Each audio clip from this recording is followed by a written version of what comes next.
श्रीराम समर्थ. स्वतःला सुधारा की त्या मानाने जग सुधारेलच. आपणच काय ते सर्व करणारे अशी भावना आपण ठेवतो आणि पुढे दुःख वाटायला आले म्हणजे वाईट वाटून घेतो. ज्याचे फळ आपल्या हाती नसते ते कर्म मी केले असे म्हणण्यात काय पुरुषार्थ आहे. मी भगवंताचे कृत्य भगवंताला अर्पण करतो असे म्हणतो, याचा सुद्धा अभिमान आपल्याला होतो.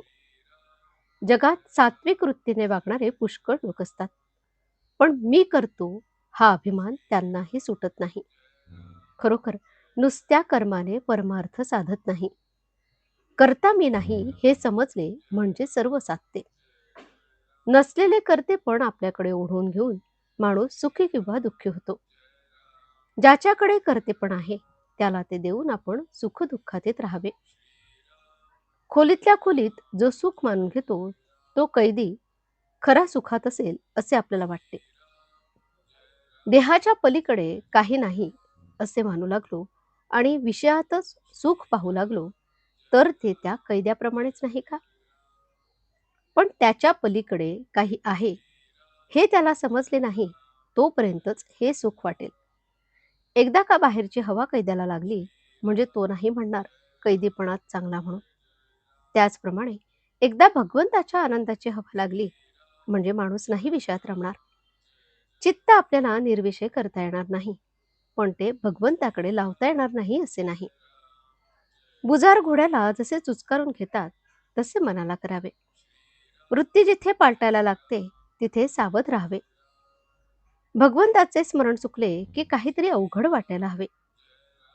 आज नको वाटणारे नामस्मरण बळजबरीने करावे, म्हणजे हवेसे वाटणारे विषय जातात. प्रापंचिक अडचणीतून जर आपण मार्ग काढतो तर मग परमार्थातल्या अडचणींना का भ्यावे. जर आज आपल्याला विवेकाने सुखी राहता आले नाही तर आपल्याला सुख कधीच मिळणार नाही. नुसते गिरीकंदरात जाऊन कुठे परमार्थ साधत असतो का. तसे असते तर तो माकडांनाही साधला असता. खालच्या प्राण्यांना आपले विकार आवरण्याचा विचार नसतो, पण मनुष्याला चांगले वाईट कळते. त्याला सारासार विचार करण्याची शक्ती आहे. ही त्याच्यावर भगवंताची कृपाच आहे. जग सुधारण्याच्या नादी आपण लागू नये. त्या कामासाठी लोक जन्माला यावे लागतात. अगदी आपला मुलगा जरी झाला तरी त्याला योग्य ते सांगून पाहावे, पण मी त्याला सुधारीनच हा भ्रम नसावा. स्वतःला सुधारा की त्या मानाने जग सुधारेलच. आजचे बोधवचन. कर्तव्य म्हणून वकील जसा भांडतो त्याप्रमाणे कर्तव्य म्हणून प्रामाणिकपणाने आपण प्रपंच करावा. त्यामध्ये भगवंताला विसरू नये. जानकी जीवन स्मरण. जय जय राम. श्रीराम समर्थ.